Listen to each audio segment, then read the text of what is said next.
Tahun ini Tok Wan Korban dan Akikah mensasarkan sebanyak 2 ekor lembu untuk ibadah korban Hari Raya Aidiladha tahun 2020 di perkarangan rumah Puan Siti Fatimah di PT 5339 Tanah Putih 2. Ustaz Wan Muhammad Nordin dan Wan Ibrahim adalah tonggak utama dalam penganjuran ini, di mana beliau hampir setiap tahun menganjurkan program seperti ini untuk menyedarkan masyarakat tentang pentingnya ibadah korban ini.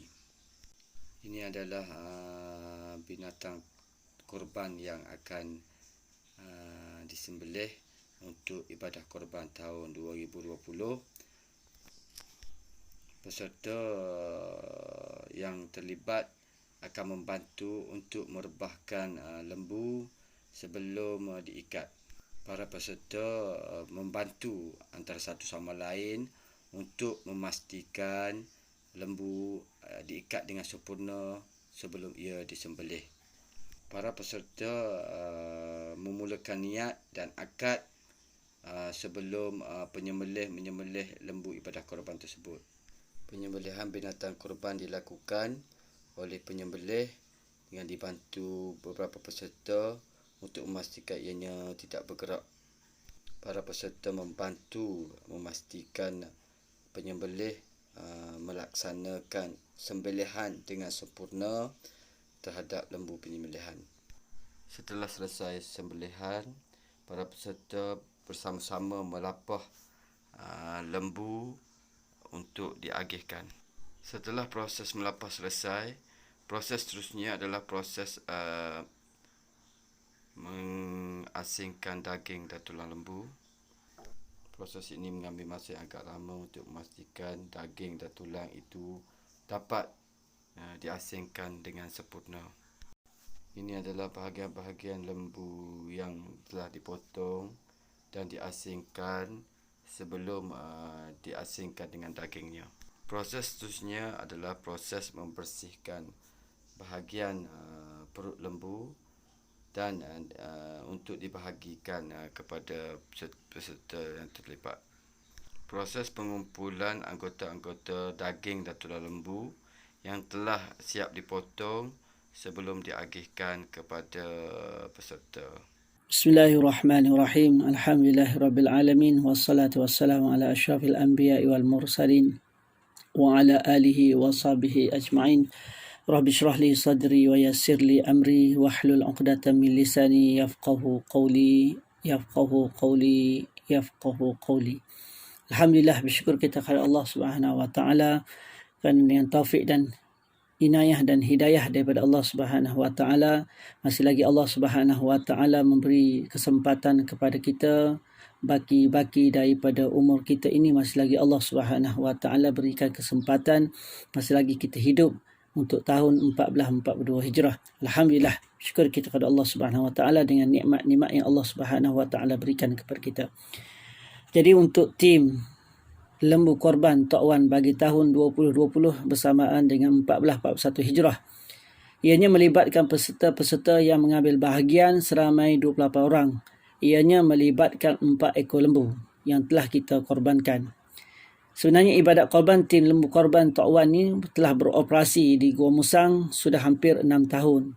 Jadi sepanjang kita telah buat, ianya telah melibatkan peserta-peserta di sekitar kawasan ataupun kejiranan kampung.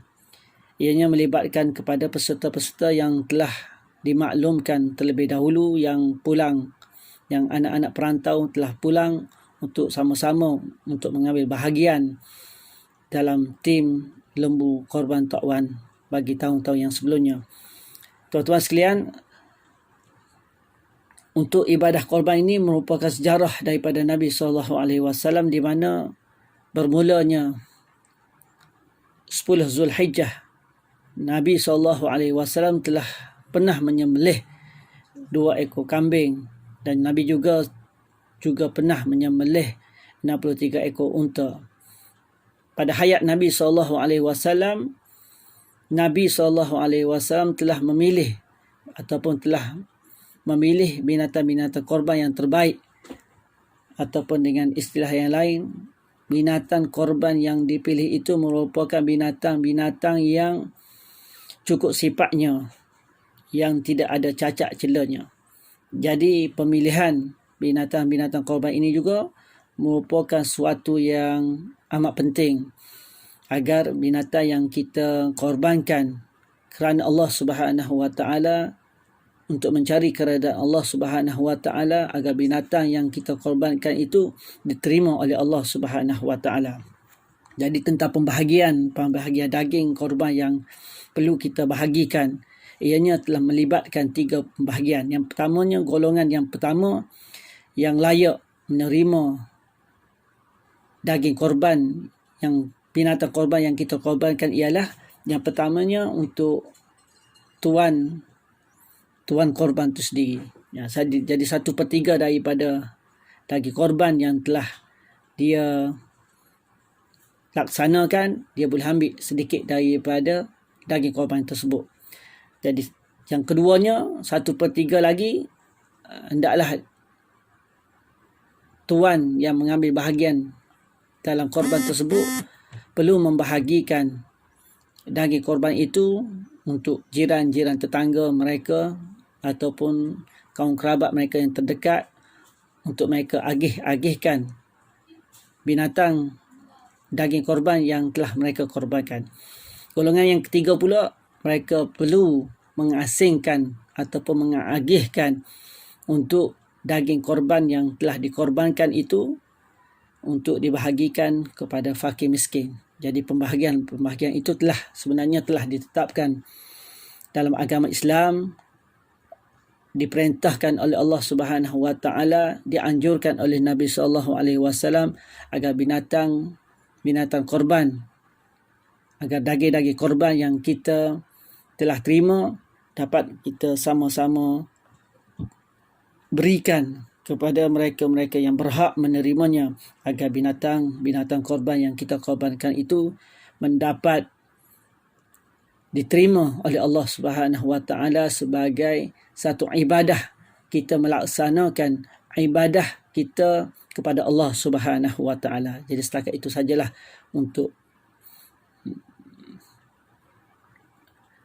makluman tentang ibadah korban yang telah kita laksanakan bagi tim Lembu Korban Tok Wan bagi tahun 2020 bersamaan dengan 41 Hijrah. Wallahu alam. Assalamualaikum warahmatullahi wabarakatuh.